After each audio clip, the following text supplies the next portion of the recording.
The wedding dress hung on her like a shroud, its white lace mocking the shame that now colored Margaret Thornton's cheeks. She stood in the dusty parlor of the Thornton ranch house, surrounded by the remnants of what should have been a celebration: wilted wildflowers, half-eaten cake, empty whiskey bottles scattered across rough-hewn tables. "Get out!" The words came from her mother-in-law, Constance Thornton, a woman whose face had been carved harsh by 30 years of frontier living, her gray eyes, cold as January frost, fixed on Margaret with undisguised contempt. "Please, Mrs. Thornton, if we could just— 3 years," Constance interrupted, her voice cutting through the stifling afternoon heat. 3 years my son has been trying to give this family an heir. 3 years of nothing but empty promises from your barren womb." Margaret's husband, Samuel, stood by the stone fireplace, his back turned to her, his silence cut deeper than his mother's words. They had shared a bed, shared dreams of children who would run through the wheat fields, but now he couldn't even look at her. "Samuel?" Margaret whispered, reaching toward him. "Please." He flinched away from her touch. "Mother's right. The doctor from Fort Worth confirmed it last month. You're broken. Margaret, a man needs sons to work this land." The word broken echoed in the room like a gunshot. Margaret felt her knees weaken, but she forced herself to remain standing. Through the window, she could see the wedding guests dispersing, their horses kicking up dust clouds as they fled the scene of her humiliation. "Pack your things," Constance commanded. "Take only what you brought, nothing more." "Where am I to go?" Margaret's voice cracked. Her family back in Missouri had disowned her when she'd married Samuel against their wishes, chasing love across the territories to this God-forsaken corner of Texas. "That's no concern of mine." Constance turned to her son. "Samuel, ride to town tomorrow. Judge Morrison can start the annulment papers. We'll find you a proper wife, one who can give the Thornton name what it needs." Margaret climbed the narrow stairs to what had been their bedroom, each step feeling like a small death. Her few possessions fit easily into a worn carpet bag: 2 dresses, her mother's Bible, a silver hairbrush, and the small photograph of her parents she'd carried west, the bed where she'd lain with Samuel, hoping each month for the miracle that never came, seemed to mock her with its emptiness. As she descended the stairs, she heard the whispers from the kitchen where the Mexican servants huddled. "La novia sin valor," they murmured. "The worthless bride." Margaret stepped out onto the porch, the late afternoon sun brutal against her face. The ranch hands avoided her gaze, but she could feel their judgment like brands on her skin. Word would spread quickly in a town like Redemption Creek. By tomorrow, every soul for 50 miles would know that Margaret Thornton had been cast off for her barrenness. Samuel appeared in the doorway, a small leather pouch in his hand. "Here," he said, not meeting her eyes. "It's not much, but it should get you somewhere." She stared at the pouch, understanding that this was her worth to him now: a handful of coins, guilt money to ease his conscience. She took it without a word, her fingers briefly brushing his. He jerked back as if her touch might curse him too.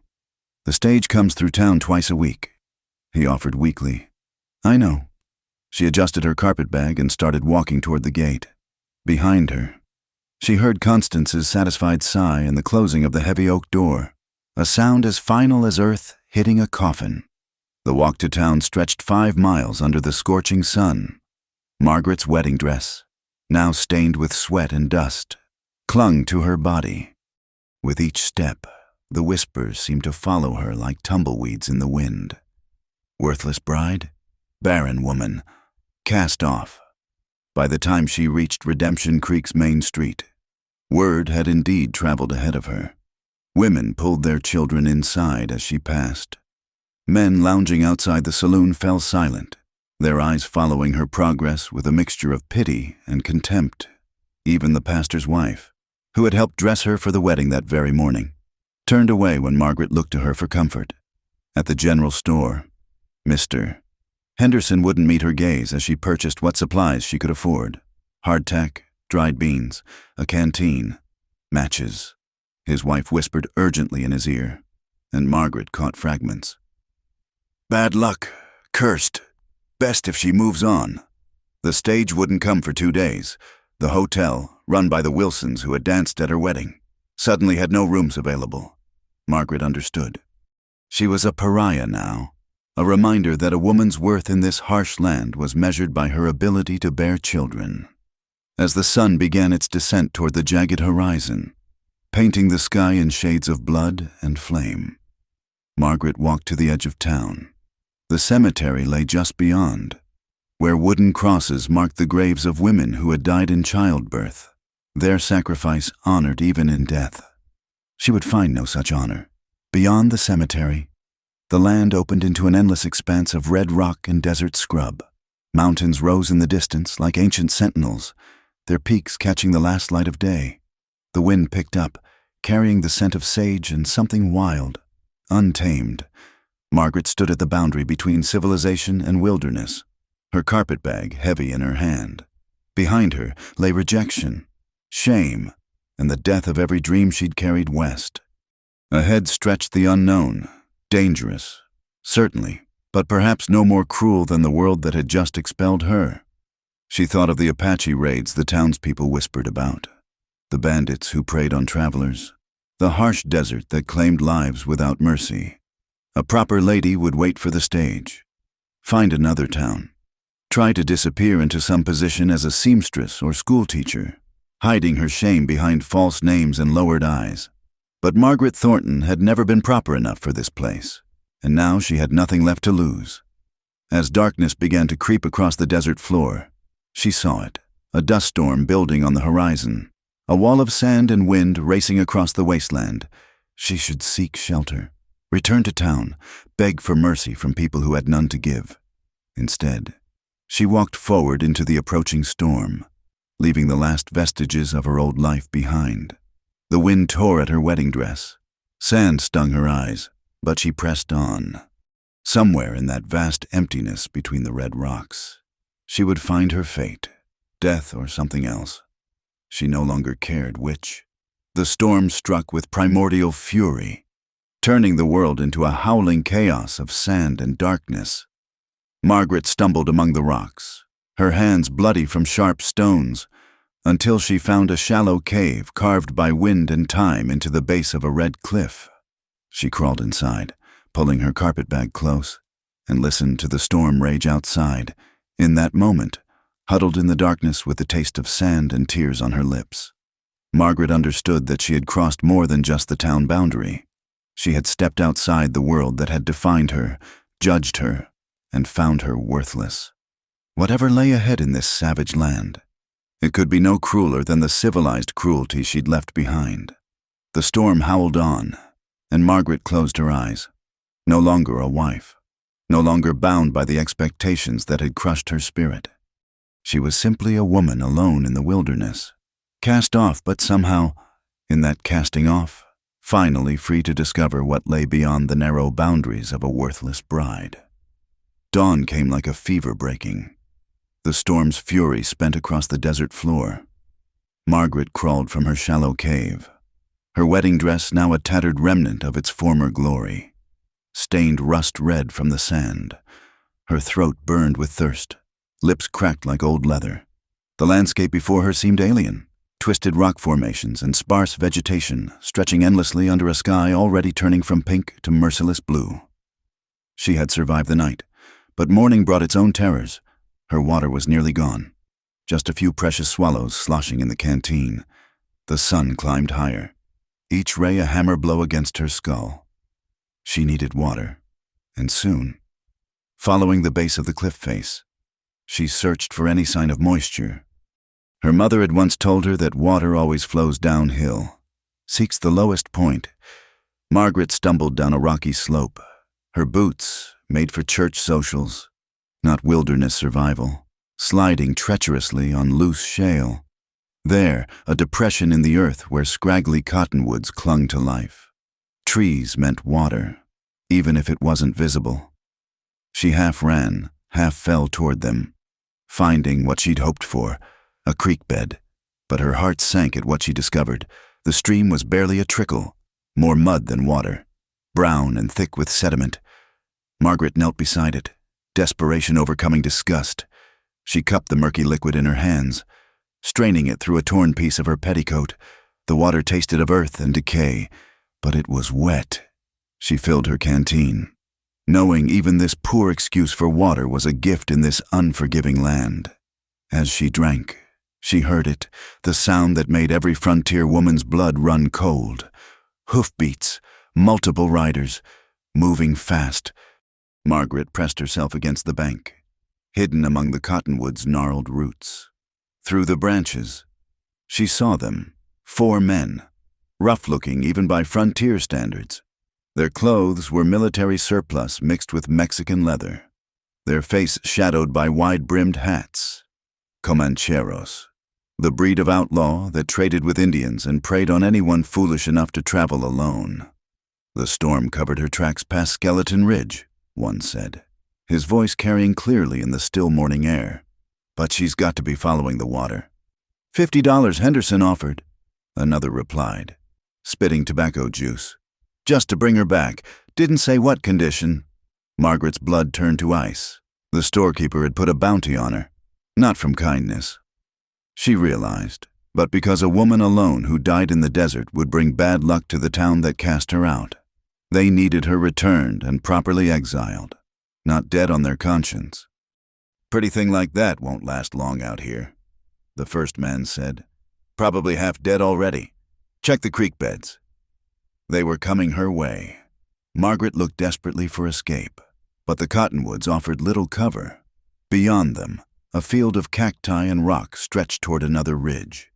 She'd be exposed, visible, but staying meant certain capture.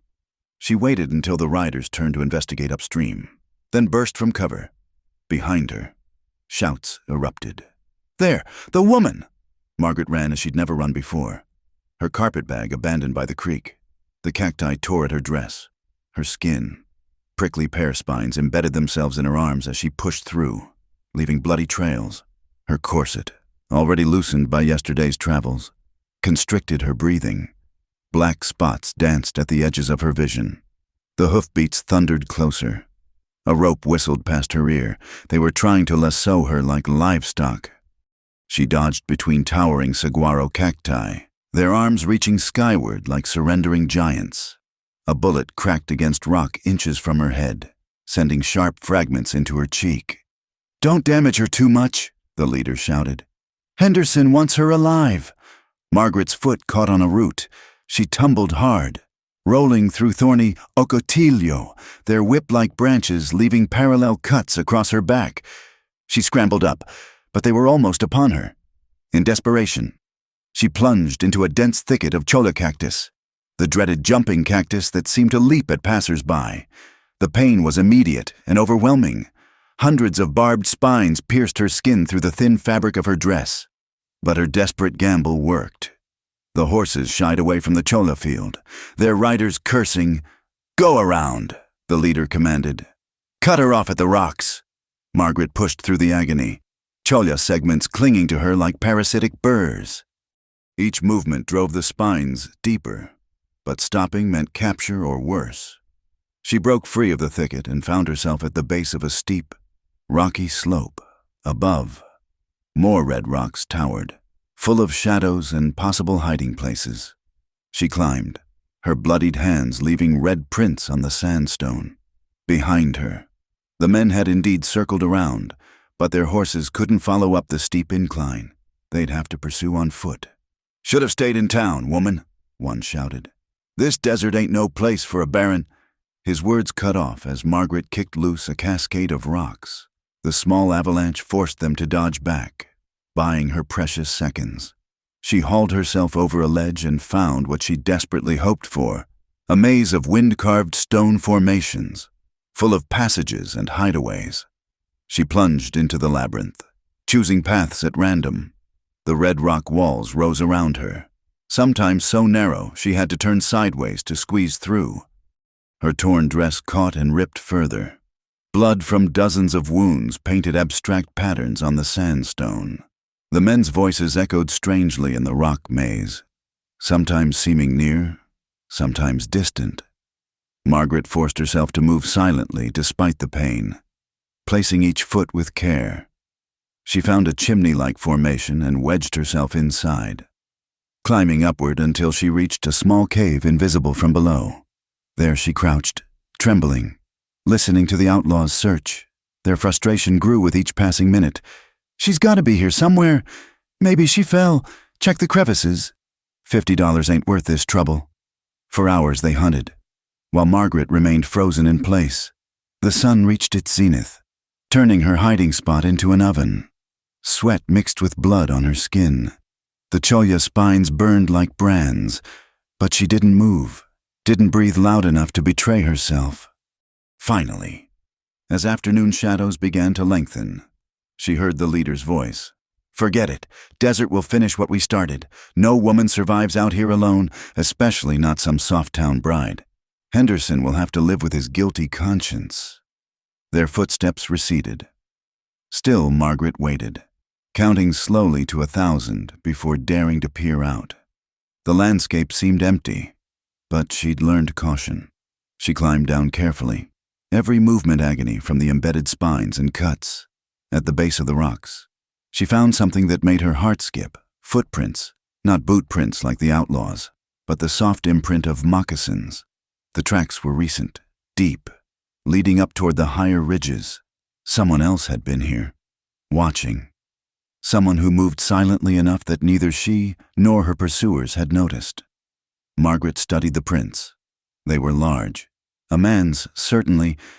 Apache.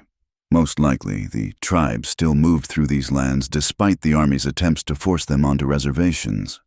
She should have been terrified. The Apaches were the buggymen of every frontier town, painted as savage killers who showed no mercy.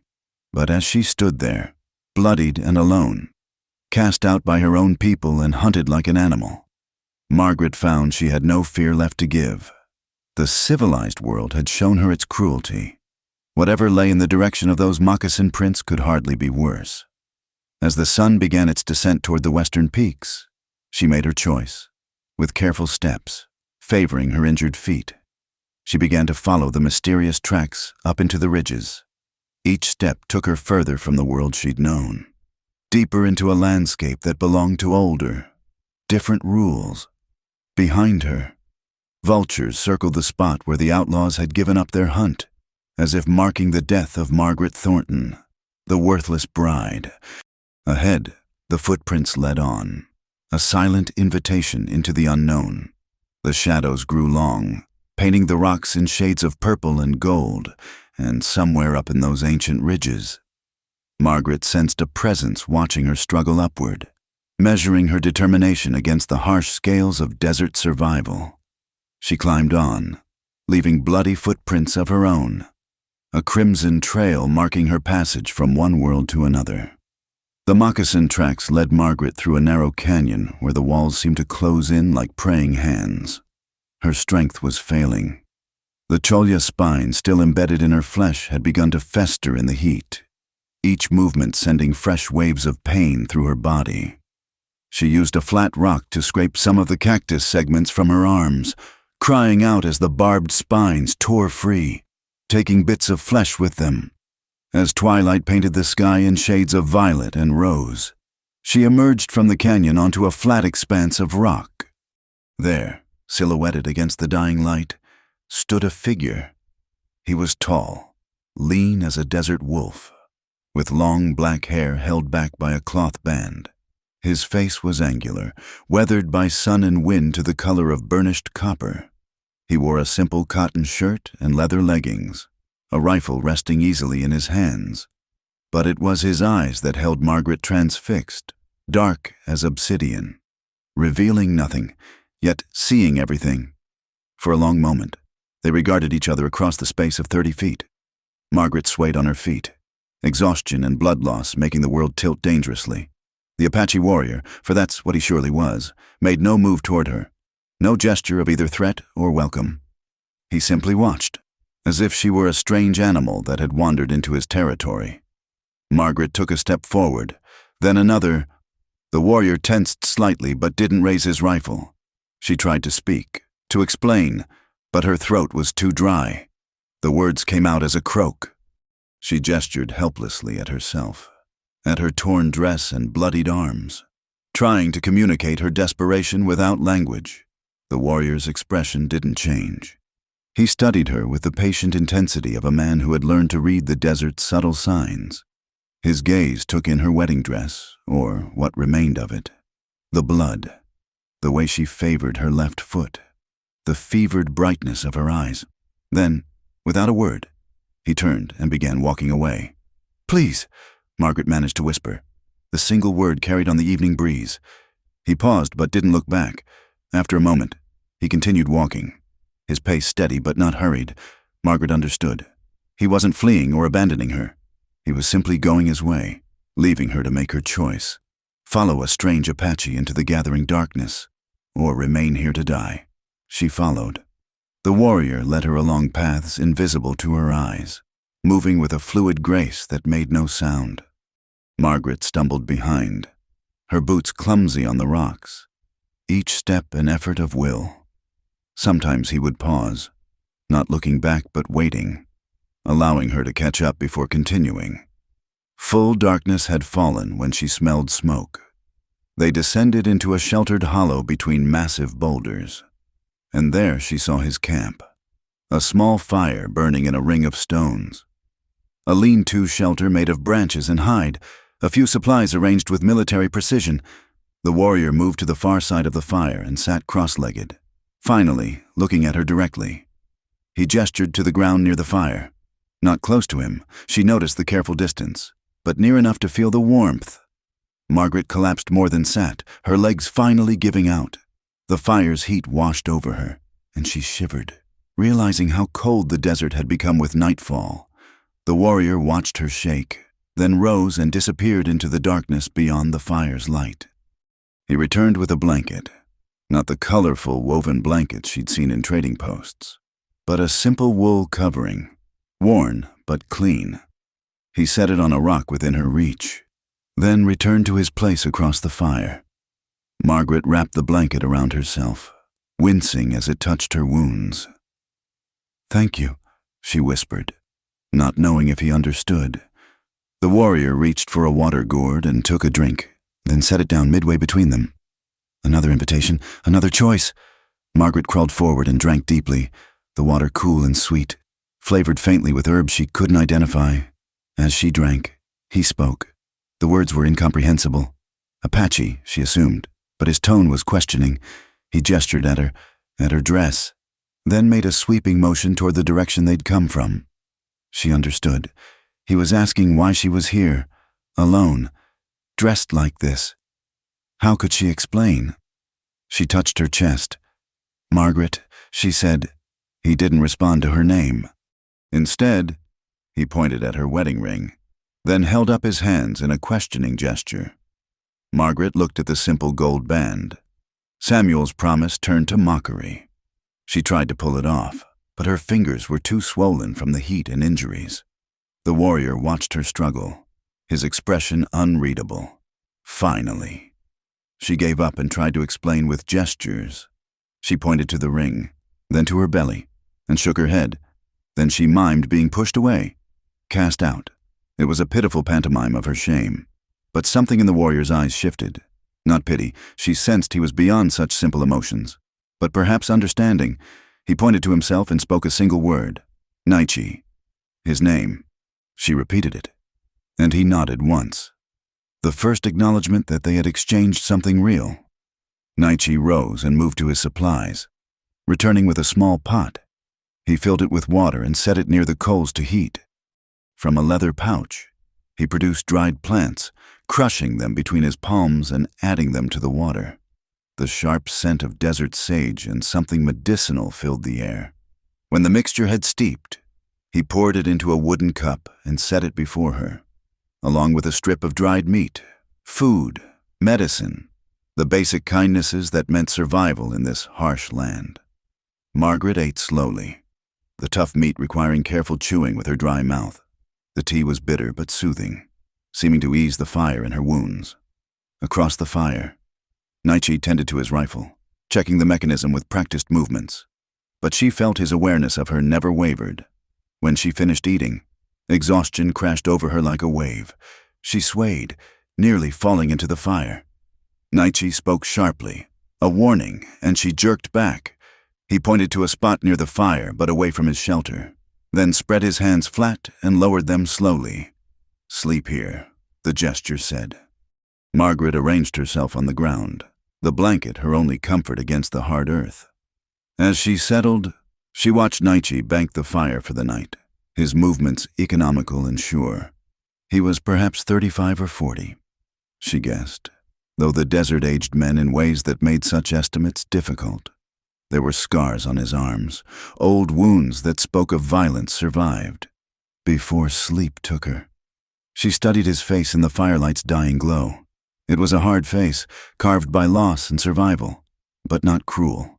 There was something in his solitude that echoed her own emptiness, not the absence of others, but the absence of belonging.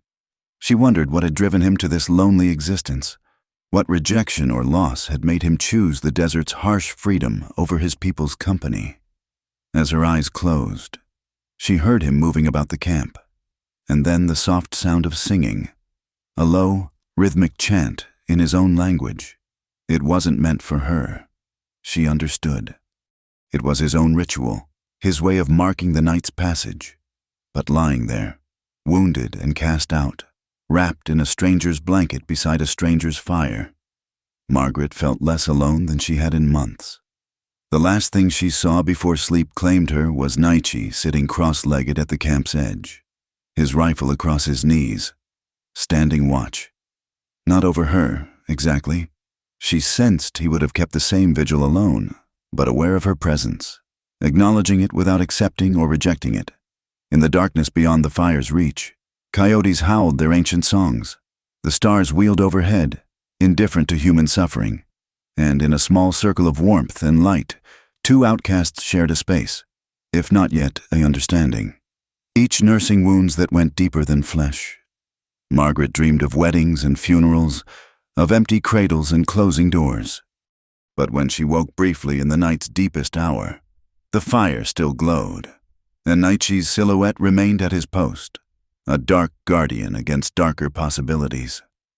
She pulled the blanket closer and slept again, no longer alone in her exile.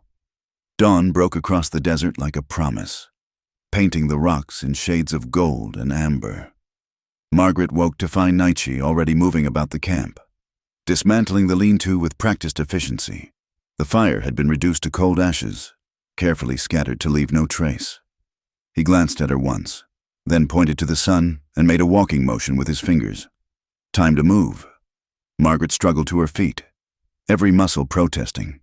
The wounds from yesterday's chase had stiffened overnight, and her throat felt like sand. Naichi handed her the water gourd and a handful of dried berries, then began packing his few possessions. Margaret watched him work, noting how everything had its place, how he moved with an economy that spoke of years living this way. When he was finished, he shouldered his pack and rifle, then looked at her expectantly. She had nothing to pack, nothing but the ruined dress on her back. She nodded, and he set off across the desert, not looking back to see if she followed. The morning's journey was a lesson in survival. Naichi led her through terrain that seemed impassable, finding paths where she saw only obstacles. When the sun climbed higher, he showed her which cacti held water in their flesh. Using his knife, he carved into a barrel cactus, letting the precious liquid drip into the wooden cup he carried. The water was warm and tasted of green growing things, but it was life itself in this scorched land. He pointed to the cactus, then to her, making a questioning gesture. Did she understand? Margaret nodded, and he handed her the knife. Her first attempt was clumsy, but he guided her hand with a touch so brief she barely felt it, showing her the proper angle. The second try yielded water, and she saw what might have been approval flicker across his stoic features. As they walked, he began to teach, not with many words. They had no common language beyond gestures, but through demonstration. He showed her how to read the land. The way certain birds circled meant water below, how the color of distant rocks could indicate springs. which plants were safe to touch and which would burn like fire. Margaret tried to communicate in return, speaking slowly in English, hoping some words might be familiar. "Water," she said, pointing to the gourd. "Sun," gesturing to the blazing orb above. He listened without response, but she sensed he was filing the sounds away, just as she tried to remember the Apache words he occasionally spoke. By midday, they reached a region of massive red rocks, wind-carved into fantastic shapes. Naiche led her into their shadows, where the temperature dropped mercifully. There, hidden unless one knew where to look, was a natural tank, a depression in the rock that caught rainwater. It was nearly dry, but enough remained for them to refill their containers. As Margaret knelt to drink, she caught sight of her reflection and gasped. The woman looking back was a stranger, face sunburned and scratched, hair a wild tangle, dress hanging in tatters. The proper minister's daughter from Missouri had vanished, replaced by something feral and desperate. Naiche watched her reaction, then did something unexpected. He reached into his pack and withdrew a small piece of cactus soap and a bone comb. He set them beside her and walked away, giving her privacy. Margaret nearly wept at the simple kindness. She washed as best she could, the soap stinging her cuts but cleaning them. The comb pulled through her matted hair with difficulty. When she finished, she looked marginally more human, though her dress was beyond salvation. When Naiche returned, he studied her for a moment, then produced a hunting knife from his belt. He mimed cutting motions at her dress. Understanding, Margaret nodded. The long skirts were worse than useless in this terrain, catching on every thorn and rock, with careful cuts. He helped her fashion the dress into something more practical, a rough tunic that fell to her knees. The excess fabric wrapped around her legs like makeshift leggings. It was scandalous by any civilized standard, but civilization had cast her out. Here, survival trumped propriety. They continued through the afternoon heat, Naiche setting a pace that pushed her limits without breaking them. He seemed to have a destination in mind, though Margaret couldn't guess what it might be.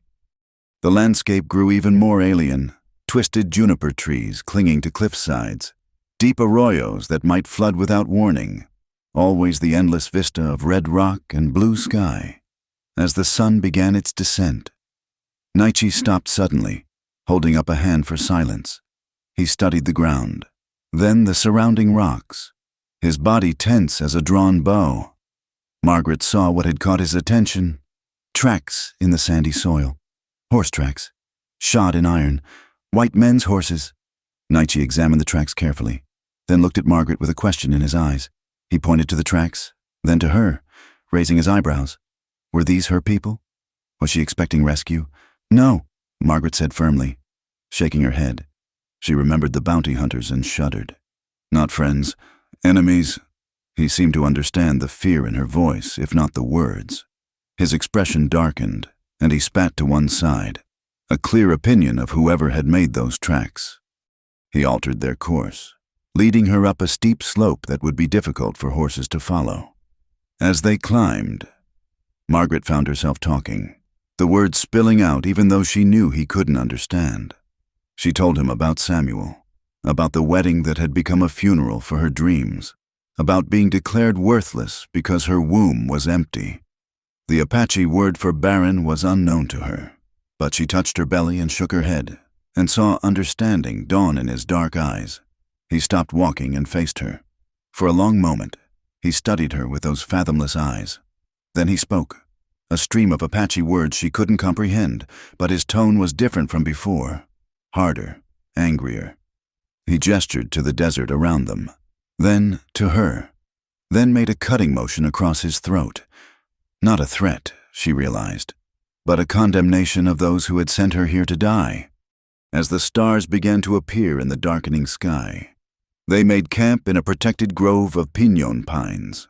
Naiche built a small fire, shielding it carefully so the light wouldn't be visible from below. He prepared a simple meal, dried meat soaked in water to soften it, pine nuts gathered from the trees, more of the medicinal tea that eased her pain. After they ate, Margaret tried to share her own knowledge. She showed him the small Bible from her carpet bag, which she'd managed to retrieve during their travels. He examined it with interest, touching the delicate pages carefully. She read a few verses aloud, the familiar words of Psalms, a comfort in the alien darkness. Nietzsche listened with the same attention he gave to reading tracks or weather signs. When she finished, he was quiet for a moment, then spoke in Apache, his hands moving in graceful gestures that seemed to paint pictures in the firelight. She thought he might be sharing his own beliefs, his own understanding of the sacred. Without warning, he switched to English, broken and heavily accented, but English nonetheless. "You cast out," he said slowly. "Like me, white men say. Apache devil, own people say. Nietzsche not follow war trail, not good Apache warrior." He touched his chest. "Both, nowhere people." Margaret's eyes widened. He had understood more than she'd realized, had been piecing together her language just as she'd been trying to learn his. "Why?" she asked softly. "Why didn't you follow the war trail?" He was silent for so long she thought he wouldn't answer. Then, "Sister's son, soldiers kill. I go war trail. Kill whites, more soldiers come. Kill more Apache. Sister's children, brother's children. Where it end?" He shook his head. "I say no more. Chiefs say I am coward. Woman's heart." His laugh was bitter. "So I walk alone." They sat in companionable silence as the fire burned low. Margaret felt something ease in her chest, a loneliness she'd carried so long she'd forgotten its weight until it began to lift. Here was another soul who understood the price of not fitting into the role assigned by birth and circumstance. As the night deepened, Nietzsche began to speak again, mixing Apache and English, using gestures to fill the gaps. He told her about his exile, the 3 years he'd lived alone in these red rocks. He showed her scars from battles before his choice of peace, spoke names of fallen friends with reverence and regret. Margaret found herself responding, telling her own story more fully, how she'd defied her family to marry Samuel, believing love could conquer all, the monthly disappointments, the growing coldness in her husband's eyes, the whispers that followed her through town, the final humiliation of being cast off like a broken tool. "They were wrong," she said fiercely, surprising herself with the anger that still burned beneath the hurt. "I'm not worthless, not broken, just different than what they wanted." Nietzsche nodded slowly. "Not broken." He agreed. "Bent, like tree in wind. But tree that bends does not break, tree that will not bend." He made a snapping motion. When they prepared to sleep, he showed her how to arrange pine boughs for comfort, how to position herself to catch the fire's warmth while watching for danger. This time, he didn't retreat to the camp's edge but sat closer, still maintaining respectful distance but within the circle of light. "Tomorrow," he said, pointing west toward where the mountains rose like dark teeth against the stars. "My place, hidden, safe. You come." Margaret looked at this man who had shown her more kindness in 2 days than her own people had in months. This savage, they would call him, this devil. But she'd seen his gentleness, his wisdom, the pain he carried with dignity. Whatever awaited in his hidden refuge, it had to be better than the contempt and cruelty of civilization. "Yes," she said simply, "I come." He nodded and turned to tend the fire. As Margaret settled into her pine bough bed, she whispered into the darkness, the words her heart had been holding all day, cast off as worthless bride. She thought of the townspeople who'd declared her value null, of Samuel who'd turned his back, of the life she'd lost. But then she looked at Nietzsche's profile in the firelight, this strange, quiet man who saw her suffering and offered aid without question or judgment. Perhaps being cast off wasn't an ending. Perhaps it was a beginning, a chance to discover worth beyond what others assigned. The night wind sang through the pines, and somewhere in the distance, an owl called. Margaret closed her eyes, no longer feeling like a worthless bride, but like a woman finding her way through a wilderness that might yet teach her her own true value. The crack of a rifle shot shattered the morning stillness, echoing off the canyon walls like thunder. Margaret jerked awake to find Naichi already in motion, his own rifle in hand, gesturing urgently for her to stay low. "Scalp hunters," he hissed, the English word bitter on his tongue. "They track us from yesterday." Through the scattered pines, Margaret could see them, 5 men on horseback, spread out in a search pattern. Unlike the bounty hunters from town, these men had the look of professional killers. Their leader, a gaunt man with pale eyes, held a telescope to his face, scanning the ridgeline where they'd camped. "There's smoke sign," one of them called out. "Fresh camp. The Apache's got a woman with him. Seen their tracks mingling?"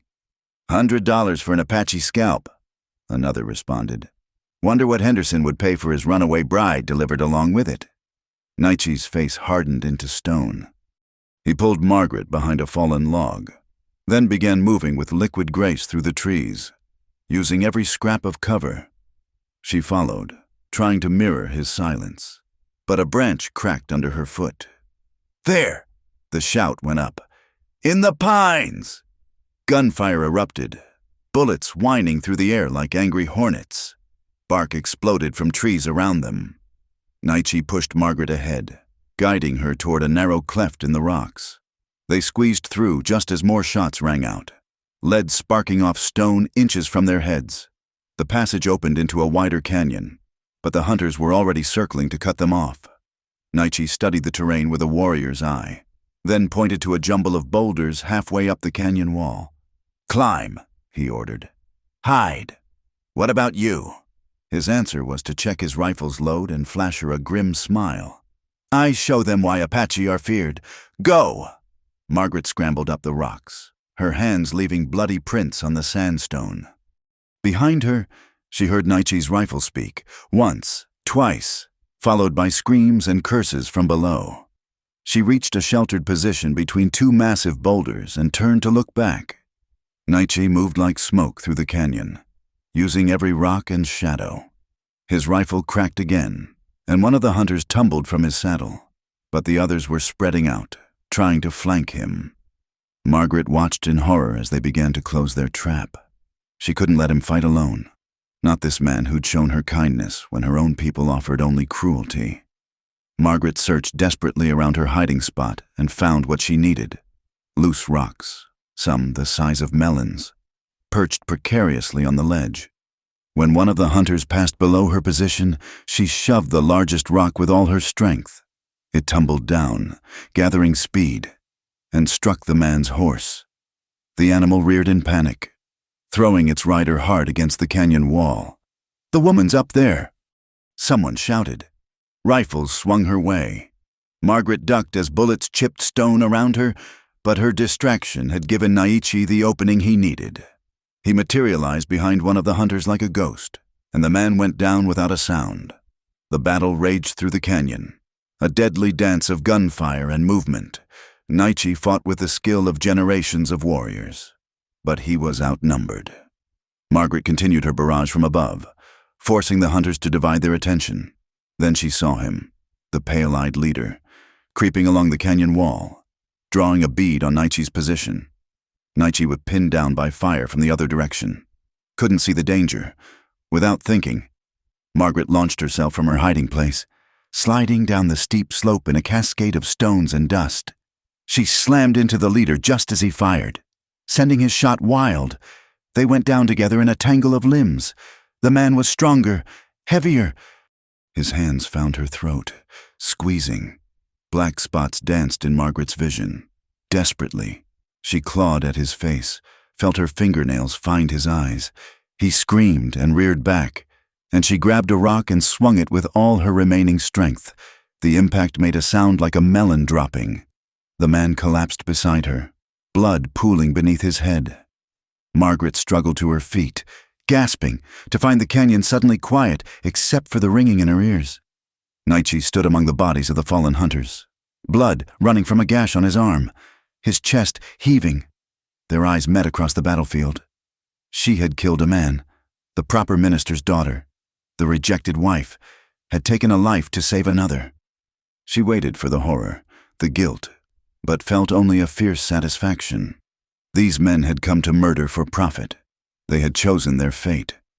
Naichi moved quickly among the fallen, gathering weapons and ammunition. When he reached her, he examined her throat where bruises were already forming, his touch gentle despite the violence that still clung to him like smoke. "You fight," he said, wonder in his voice. "White woman fights for Apache." "For you," Margaret corrected, her voice hoarse. "I fought for you." Something shifted in his dark eyes. He touched her face, his fingers coming away bloody from a cut she hadn't felt. Then, moving swiftly, he tore a strip from one of the dead men's shirts and began cleaning her wounds. "We go now," he said urgently. "Others will come, always more come." They gathered what supplies they could from the hunters' saddlebags, ammunition, food, a proper canteen, even a coat that would serve Margaret better than her ruined dress. The horses had fled during the battle, but Naichi didn't seem concerned. He led her up a treacherous path out of the canyon, moving fast despite their injuries. Margaret's body screamed with each step, but she didn't complain. She'd crossed another line today, shed another piece of her old self. The woman who'd stood in that ranch house parlor being called worthless would never have fought for her life, for another's life, with such ferocity. They climbed through the heat of the day, leaving the killing ground far behind. As the sun reached its zenith, Naichi finally allowed them to rest in the shade of an overhang. He tended his wounded arm with the same practical efficiency he brought to everything, then insisted on checking her injuries again. As his hands moved carefully over her cuts and bruises, Margaret studied his face. The stoic mask had cracked slightly, revealing something raw beneath. When he spoke, his voice was thick with emotion. "My sister," he said slowly. "Soldiers come to camp. She fight to protect children. They shoot her." He touched the spot over his heart. "I was away. Come back. Find her dead. Children taken to reservation school. I never see again." Margaret caught his hand, held it. "I'm sorry," she whispered. "You fight like her," he continued. "Heart of warrior, not worthless, never worthless." The midday sun beat down on them, and the desert shimmered with heat mirages. In the distance, vultures circled, marking the canyon where violence had bloomed and died. Margaret knew she should feel something more about the man she'd killed. But all she felt was the warm pressure of Naichi's hand in hers, the bond forged in blood and survival. "Your arm," she said, noticing fresh blood seeping through his makeshift bandage. "Let me." He allowed her to tend the wound, sitting still as she cleaned and wrapped it properly with strips from the coat they'd taken. Her hands shook slightly, not from fear, but from the intimacy of touching him, of being allowed this closeness. When she finished, he caught her hands, examining the damage from their flight and fight. Her palms were scraped raw, nails broken, knuckles swollen. He produced the herbal salve from his pack, spreading it carefully on each wound. "Brave hands," he murmured. "Strong hands." The praise, simple as it was, made her eyes burn with unshed tears after months of being told she was lacking. Worthless, broken. This man saw strength in her, courage, worth. They rested until the worst heat passed, sharing water and dried meat, sitting close enough that their shoulders touched. Margaret found herself telling him about the moment she'd seen him in danger, the decision that hadn't felt like a decision at all. "My husband," she said carefully, "would have let me die rather than risk himself. My own people cast me out to die alone, but you—" She struggled for words. "You fought for me first. No one has ever fought for me." Naichi was quiet for a long moment. Then, "We are both cast out, but together—" He made a gesture linking his hands. "Together. We are not alone, not worthless. We make our own worth." As afternoon shadows began to lengthen, they resumed their journey. The land grew wilder, more beautiful in its desolation. Red rocks gave way to white cliffs, then back to red. Ancient petroglyphs marked some of the stones, spirals and figures that spoke of peoples long vanished. despite their injuries and exhaustion. Margaret felt something building between them with each shared glance, each small touch as they helped each other over difficult terrain. It wasn't the desperate infatuation she'd felt for Samuel in her youth. This was deeper, forged in extremity, tempered by mutual understanding of what it meant to be rejected by your own people and yet survive. As the sun touched the western peaks, painting the world in shades of gold and crimson, Naichi stopped at the edge of a cliff. Below, hidden in a fold of the mountains, she could see it, a flash of green that meant water, trees, life. Home, he said simply, and Margaret heard the question in it. Not just his home, but an invitation, a choice. She looked back the way they'd come, toward the world that had named her worthless and sent her to die. Then she looked at Naichi, this man who'd shown her strength she didn't know she possessed, who saw value where others saw only failure. Home, she agreed, and saw his rare smile break across his face like sunrise. They descended toward the hidden valley as the first stars appeared, two outcasts who'd found worth in each other's eyes, carrying their wounds and their newfound bond into whatever sanctuary awaited below. The hidden valley was like stepping into another world. After days of harsh desert and bare rock, the sight of cottonwoods and willows clustering around a clear stream made Margaret's throat tighten with emotion. Green grass grew thick along the water's edge, and the last rays of sunlight turned the small meadow into a golden paradise. Naichi led her to a modest dwelling built beneath an overhanging cliff. Not a crude shelter, but a proper wickiup constructed with care. The frame of bent saplings was covered with brush and hides, blending so naturally into the landscape that it was nearly invisible until they were upon it. "You built this alone?" Margaret asked, marveling at the craftsmanship. He nodded, a hint of pride breaking through his usual reserve. 3 winters here, each season. Make better." Inside, the space was organized with the same precision she'd observed in his traveling camps. Woven baskets held supplies, tools hung from wooden pegs, and soft furs covered a sleeping area. It was the home of someone who had learned to find comfort in solitude. But Margaret noticed space that seemed to wait for another presence, as if he'd always hoped his exile might not be permanent. Over the following days, they fell into a rhythm of shared survival. Naichi's wound healed cleanly under Margaret's care, while her own injuries faded to pink scars. He taught her to weave baskets from willow branches, to identify edible plants, to move through the valley without disturbing its peace. She shared her knowledge of preserving food, mending with needle and thread, and the herb lore her grandmother had passed down. Their communication evolved into a mixture of English, Apache, and gestures that became their own private language. In the evenings, they would sit by the stream, and Margaret would read from her Bible while Naichi worked on arrows or repaired tools. Sometimes he would stop her, asking about a word or phrase, and she would explain as best she could. In return, he taught her Apache words, not just their sounds but their meanings, the way they connected to the land and sky. One evening, as purple dusk settled over the valley, Margaret was washing clothes in the stream when she felt Naichi watching her. She looked up to find him standing perfectly still, something intense in his gaze. "What is it?" she asked. He struggled for words, then gave up and switched to Apache. The sentences flowed like water, passionate and profound, though she caught only fragments of meaning. When he finished, he looked away, as if embarrassed by his outburst. "I don't understand all the words," Margaret said softly. "But I understand the feeling." She rose from the stream's edge and approached him slowly, water dripping from her hands. The space between them had been narrowing for days, small touches that lingered, glances that held weight, a gravitational pull neither acknowledged but both felt. When she stood before him, close enough to see the pulse beating in his throat, he raised one hand to her face. His fingers traced the line of a scar on her cheek, a reminder of their violent meeting. "Margaret," he said, and her name on his lips was like a prayer.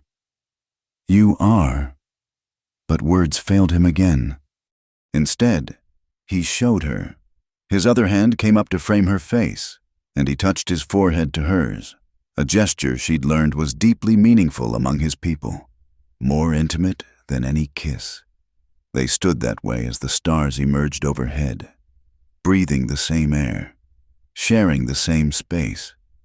Margaret's hands came to rest on his chest, feeling his heartbeat strong and steady beneath her palms.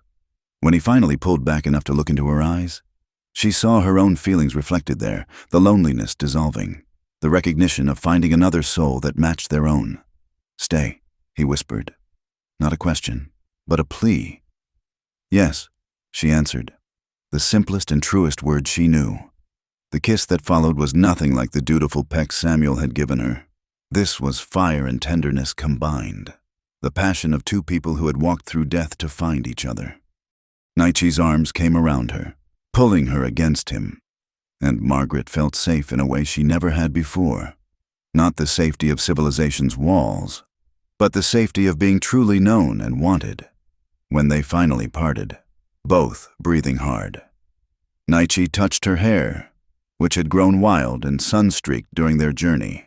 "My heart," he said in careful English, "sees your heart." That night, they made their bed together under the stars, spreading furs and blankets in the meadow where they could see the heavens wheel overhead. Nietzsche pointed out constellations, telling their Apache names and stories, while Margaret shared the Greek myths her father had taught her. When he kissed her again, it was with a reverence that made her eyes sting with tears. His hands were gentle but sure as they helped her from the remnants of her ruined dress, revealing the body Samuel had rejected as worthless. But in Nietzsche's eyes, she saw only desire and wonder. "Beautiful," he murmured in Apache, then English, then Apache again, as if no single language could capture what he felt. Margaret had expected to feel shame or fear. Good women didn't lie with men who weren't their husbands, especially not Apache warriors. But as Nietzsche's lips found the pulse at her throat, as his scarred hands mapped the geography of her skin, she felt only rightness. This wasn't the fumbling, disappointing encounters of her marriage bed, where she'd lain still and hoped for conception. This was communion, two damaged souls finding wholeness in each other, under the vast desert sky, with a stream singing its ancient song. They came together with a passion born of survival and recognition. Nietzsche was gentle when she needed gentleness, fierce when she pulled him closer, always attentive to her responses. Margaret discovered her own desires, free from the weight of duty or the desperation for pregnancy. She was simply a woman with a man who wanted her for herself, not for what she could produce. Afterward, they lay entwined, skin cooling in the night air. Nietzsche pulled a blanket over them, tucking it carefully around her shoulders. Margaret traced the scars on his chest, each one a story of survival. "The town women would call me fallen now," she said, not with shame, but with a kind of wonder. Worthless bride turned savage's woman. Nietzsche's arm tightened around her. "Their words mean nothing here. You are my woman, I am your man, the earth and sky witness. That is all." Margaret pressed her face against his shoulder, breathing in his scent of smoke and sage. "I've never felt less worthless," she whispered. They talked through the night, sharing stories they'd held back before. Nietzsche spoke of his childhood, the pride of being a warrior, the slow realization that the old ways were dying. He told her about the day he'd chosen exile over endless war, how his own father had turned away from him. Margaret shared her own deeper truths, the fear that had haunted her through her marriage, the monthly despair, the way the town's women had looked at her with pity that curdled into contempt. She told him about the nights she'd prayed for death rather than face another day of being found wanting. "But I'm glad I lived," she said, turning to look into his eyes. "I'm glad I walked into that desert. I'm glad I found you." As dawn began to paint the eastern peaks, they made love again, slower this time, savoring each touch and taste. Margaret felt something fundamental shift inside her, not her body, which remained what it was, but her understanding of her own worth. When full daylight arrived, they rose and bathed in the stream, playful as children despite their adult passion. Nietzsche taught her an Apache morning prayer, and she shared a psalm of thanksgiving. Then they worked together to prepare breakfast, moving around each other with the easy familiarity of longtime partners. "This is home now," Nietzsche said as they sat together, watching the sun climb higher. "Our home." Margaret looked around the valley, their private paradise hidden from a world that had rejected them both. She thought of the life she'd lost, the dreams that had died, the woman she'd been. That woman was gone, burned away by desert sun and transformed by unexpected love. In her place sat someone new, stronger, wilder, free from the definitions others had placed on her worth. Not a worthless bride, but a woman who had fought for her life and won something precious in return. "Our home," she agreed, and sealed the promise with a kiss that tasted of stream water and new beginnings. The day stretched before them, full of simple tasks and profound contentment. And in their hidden valley, two outcasts built a life together, finding in each other's arms the acceptance the world had denied them. The autumn morning dawned crisp and golden over their valley. 6 months after Margaret had first followed Nietzsche into the hidden sanctuary. She was gathering late berries when she heard it, the sound that made her blood freeze. Horses, many horses, their shod hooves ringing against stone. Nietzsche materialized beside her like smoke, his face grim. "Soldiers," he said quietly. 8, maybe 10. They find our trail." Margaret's heart hammered as they crept to a vantage point. Below, a cavalry patrol was entering their valley, led by a lieutenant whose brass buttons gleamed in the morning sun. But it was the civilian guide with them that made her stomach drop. Jake Morrison, the judge's son from Redemption Creek, known for his tracking skills and his hatred of Apache. "There's smoke," Morrison called out, pointing toward their camp. "And look, a white woman's dress hanging to dry. I told you the rumors were true. She's gone savage, living with that Apache devil." The lieutenant, a young man with kind eyes, looked uncomfortable.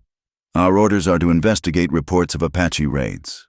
Morrison, not to hunt down—" "She was taken against her will," Morrison interrupted. "Has to be. No Christian woman would choose this degradation.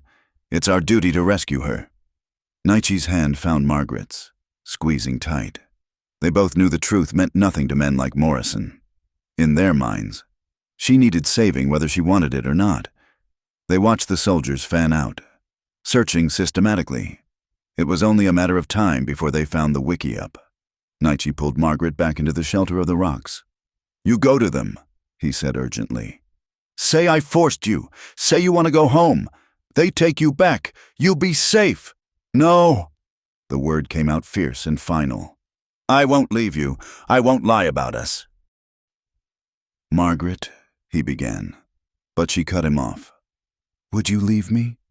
If Apache warriors came and said I had corrupted you, would you go with them and deny what we have?" His silence was answer enough. He pulled her close, pressing his forehead to hers in their private gesture of connection. "Then we faced together," he said. They descended toward the camp, hands linked, heads high. The soldiers spotted them immediately, rifles swinging to cover Nietzsche. Margaret felt him tense, but not falter. "Don't shoot," the lieutenant called out. "Ma'am, are you Margaret Thornton? Your husband has been worried sick. The whole territory's been looking for you." "My name is Margaret," she said clearly. "But Thornton is no longer my name. My husband cast me out. I'm here by choice." Morrison pushed forward, his face twisted with disgust. "Look at her, dressed like a savage, living in sin. She's been corrupted. Lieutenant probably doesn't know her own mind anymore." "I know my mind perfectly well," Margaret shot back. "I chose this life. I chose this man. We've harmed no one, raided no settlements. We want only to be left in peace." The lieutenant dismounted slowly, his movements careful not to threaten. Up close, she could see he was even younger than she'd thought, perhaps 25, with an honest face. "Ma'am, I'm Lieutenant Thomas Garrett. I need to ask, has this man harmed you in any way? Forced you to stay against your will?" "No," Margaret said firmly. He saved my life when my own people left me to die in the desert. He has shown me nothing but kindness and respect. Respect? Morrison spat. Living with her unmarried, defiling a white woman. That's enough, Morrison, Lieutenant Garrett said sharply. He studied Margaret and Nietzsche with thoughtful eyes. Ma'am, you understand that if you come with us voluntarily, you'll be returned to your husband. The marriage still stands in the eyes of the law. Then I stay here, Margaret said. I'll never go back to Samuel Thornton. Never. The soldiers shifted uneasily. This wasn't what they'd expected. A rescue mission where the captive refused rescue. Nietzsche spoke for the first time. His English careful but clear. I am Nietzsche of the Chiricahua. I take no part in raids. I live in peace. This woman is my wife in the eyes of the Great Spirit. We harm no one. Blasphemy, Morrison growled. Lieutenant, we can't leave a Christian woman here to... He was interrupted by one of the soldiers calling out, Sir, riders approaching! Everyone turned to see a group of Apache warriors entering the valley from the opposite end. Margaret's blood ran cold. These weren't reservation Apache. Their faces were painted for war, their rifles held ready. The lead warrior was older, his face weathered and fierce. He looked at Nietzsche with contempt that needed no translation. So, he said in Apache, which Margaret had learned enough to follow. The coward has found a white woman to warm his bed. You disgrace our people further, Nietzsche. I live as I choose, Victorio. Nietzsche replied steadily. As do you. The tension crackled like lightning between the three groups, soldiers, warriors, and the couple standing between them. Margaret realized with sick certainty that they were about to become the spark that set off a bloodbath. You want the woman? Victorio asked the soldiers in broken English, a cruel smile playing at his lips. Take her. We take something in trade. Maybe scalps, maybe horses. Lieutenant Garrett's hand moved to his pistol. We're not here to trade, and we're not here to fight unless you force us to. Margaret stepped forward, surprising everyone. Stop, she said loudly in Apache, then switched to English. All of you, stop. You point guns at each other over me. I'm not a prize to be won or a possession to be traded. She turned to Victorio. You call Nietzsche a coward, but he's the bravest man I know. He chose peace when war was easier. He chose to save an enemy when killing was expected. That takes more courage than riding with a war party. Then to Lieutenant Garrett. You came here thinking to rescue me, and I thank you for that kindness. But I need no rescue. I've found something here I never had in your world. Respect, love, a partner who sees me as whole, not broken. Finally, to Morrison. You think I've fallen? I've risen. I've found strength I never knew existed. If that makes me a savage in your eyes, so be it. The silence that followed was profound. Even the wind seemed to hold its breath. Lieutenant Garrett was the first to move. He holstered his pistol slowly, deliberately. Ma'am, I believe you've made your position clear. He turned to his men. We'll report that Margaret Thornton was killed in an Apache raid months ago. There's no white woman here to rescue. Lieutenant. Morrison protested. You can't. I can and I will. Garrett said firmly. I see two people living peacefully, harming no one. The United States Army has bigger problems than playing matchmaker. He mounted his horse, then looked back at Margaret and Nietzsche. There's talk of new treaties, of peace between our peoples. Maybe what you've found here is what we all need to learn. He touched his hat brim. Ma'am, sir. As the soldiers prepared to leave, Victorio laughed harshly. The White Eyes run like rabbits, and you, Nietzsche, you hide behind a woman's skirts. Nietzsche's voice was steady as stone. I stand beside a woman who fights her own battles. If you want war, Victorio, take it elsewhere. This valley is sanctuary. For a moment, violence hung in the air like smoke. Then Victorio spat on the ground and wheeled his horse around. You are dead to the people. Nietzsche, both of you are ghosts. The war party thundered out of the valley, leaving dust and echoes behind. The soldiers followed more slowly, Morrison still protesting until Lieutenant Garrett ordered him to silence. Margaret and Nietzsche stood alone in their valley once more. the morning sun warming their faces. The confrontation had lasted perhaps 20 minutes, but Margaret felt aged by years. "They'll be back," she said quietly. "Maybe not those soldiers, maybe not those warriors, but others. We'll never truly be left in peace." Naichi pulled her close, his arms strong around her. "Perhaps, but today we stand. Today we choose each other before all the world. That is victory." She pressed her face against his chest, breathing in his familiar scent. "Victoria was wrong. We're not ghosts. We're alive. We're together. And we're free." As the dust settled and the valley returned to its natural quiet, they walked back to their wickiup hand in hand. The confrontation had changed something fundamental. They were no longer hidden, no longer a secret. The world knew of them now, a white woman and an Apache man who had chosen love over the hatred that divided their peoples. Whatever came next, they would face it together, standing firm in the truth that their union, born of rejection and loneliness, had grown into something stronger than either could have imagined. In their hidden valley, two cultures met not in violence, but in love, and that small miracle was worth defending against all who would deny it. The sun climbed higher, blessing their sanctuary with golden light, and life continued, simple, difficult, but profoundly their own. The morning after the confrontation dawned with frost on the grass, winter's first gentle warning. Margaret emerged from the wickiup to find Naichi already packing their essential belongings, his movements efficient but unhurried. "We cannot stay," he said simply when she joined him. "Victoria will return with more warriors, or Morrison will convince other soldiers. Our sanctuary is broken." Margaret nodded, having reached the same conclusion in the sleepless hours before dawn. "Where will we go?" "West," Naichi replied, gesturing toward the mountains.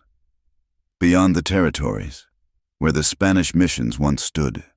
Land too harsh for settlers, too far for soldiers. We make new sanctuary." They worked together through the morning, selecting only what they could carry. Margaret had learned the hard lesson of traveling light, but it still pained her to leave behind the baskets she'd woven, the small comforts they'd accumulated.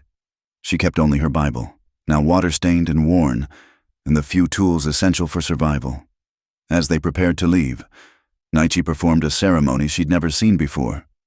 He built a small fire and burned sage, speaking in Apache to the spirits of the valley, thanking them for shelter and asking their blessing on the journey ahead. Margaret added her own prayer, a mixture of Presbyterian hymns and the earth-centered gratitude she'd learned from Naichi. They left at midday, when the sun was high and their shadows small. Margaret looked back once at the valley that had been their Eden, then fixed her eyes on the trail ahead. She wore Apache clothing now, a tunic and leggings more practical than any dress, and carried her share of their supplies without complaint. The journey was harder than any they'd made before. Winter came early to the high country, and they climbed into regions where snow already dusted the peaks. Some nights they slept pressed together for warmth in caves barely large enough to shelter them, sharing body heat and dreams of warmer lands ahead. On the fourth day, as they navigated a treacherous mountain pass, they encountered an old Mexican trader with his burro train. The man's eyes widened at the sight of them, an Apache warrior and a white woman traveling as equals, but he showed no fear, only curiosity. "You flee someone?" he asked in Spanish, which Margaret had learned fragments of from Naichi. "We seek only peace," Naichi replied in the same language. The trader studied them with wise eyes. "Peace is hard to find in these lands, but there is a place, 2 days west, where the desert meets the mountains, an old mission, abandoned now, but with good water. The priests left, but their gardens still grow wild. Few people go there. They say it is haunted." He smiled. "But ghosts might welcome those who are already considered dead by their own people." He shared his fire with them that night, and bread that tasted like heaven after days of dried meat. Before they parted, he pressed a small silver cross into Margaret's hand.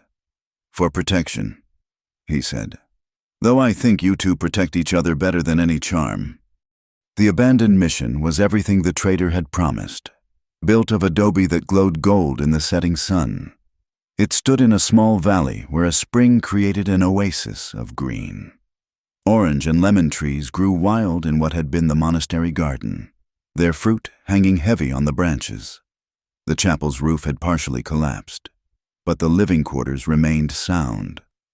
"Home?" Nietzsche asked, and Margaret heard the hope in his voice. "Home," she agreed. They spent the winter there, repairing walls, clearing the garden, making the ruins livable again. The work was hard but satisfying, building something together with their own hands. In the evenings, they would sit in what had been the chapel, where painted saints watched from the walls with faded eyes, and plan their future. Spring came with unexpected bounty. The old irrigation channels, once cleared, brought water to the gardens. Seeds they'd found in storage jars sprouted into corn and beans. Game was plentiful, drawn by the water and undisturbed by humans for years.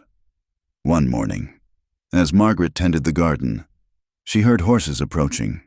Her hand went immediately to the rifle they kept always within reach, but Nietzsche touched her arm gently. "Wait," he said. "Listen." The sound was wrong for soldiers. Too few horses, moving too slowly. Around the bend came a small party of travelers, a Mexican family with 2 wagons, the women and children walking alongside. They stopped at the sight of Margaret and Nietzsche, fear flickering across their faces. "Please," the father called out in Spanish. "We mean no harm. We only seek water for our animals." Margaret lowered the rifle. "The spring is there," she called back, pointing. "You're welcome to it." As the family watered their horses and filled their barrels, the story emerged. They were fleeing revolution in Mexico, seeking relatives in California. The youngest child was sick with fever, and they'd lost the trail. Without hesitation, Margaret fetched the medicines she'd learned to make from desert plants. Nietzsche showed them the correct trail while she tended the child. When the family prepared to leave, the mother pressed a packet into Margaret's hands, seeds from her homeland. She said, "For the garden." "You are not what we expected," the woman said softly. "They tell stories of wild Apache and their captive women. But you are just 2 people making a life, like us." After they left, Margaret found Nietzsche standing in the chapel, looking at the faded murals of saints and angels. "They did not fear us," he said wonderingly. "Not after they saw who we truly are." "Maybe that's how it changes," Margaret said, joining him. "One family at a time, one kindness at a time." Through spring and into summer, more travelers found their way to the mission. Some were frightened at first, but water was precious in the desert, and Margaret and Nietzsche shared it freely. Stories began to spread of the strange couple at the old mission who helped travelers, who asked only for news of the outside world in return. A Jewish peddler taught them to make soap from the wild plants. A group of Chinese railroad workers, lost and starving, stayed a week and helped repair the chapel roof in gratitude. A runaway slave couple, heading for Mexico and freedom, shared songs that made Margaret weep with their beauty and pain. Each encounter left its mark, weaving Margaret and Nietzsche into a larger tapestry of outcasts and wanderers seeking something better than what they'd left behind. The mission became a way station for those who didn't fit the narrow definitions of acceptable society. One evening, as they sat watching the sun paint the mountains crimson, Nietzsche spoke thoughtfully. "Lieutenant Garrett was wrong. We are not what all people need to learn, but we are what some people need to see. That love does not know the boundaries others draw." Margaret took his hand, feeling the calluses from shared work, the strength that had saved her life more than once, cast off as worthless.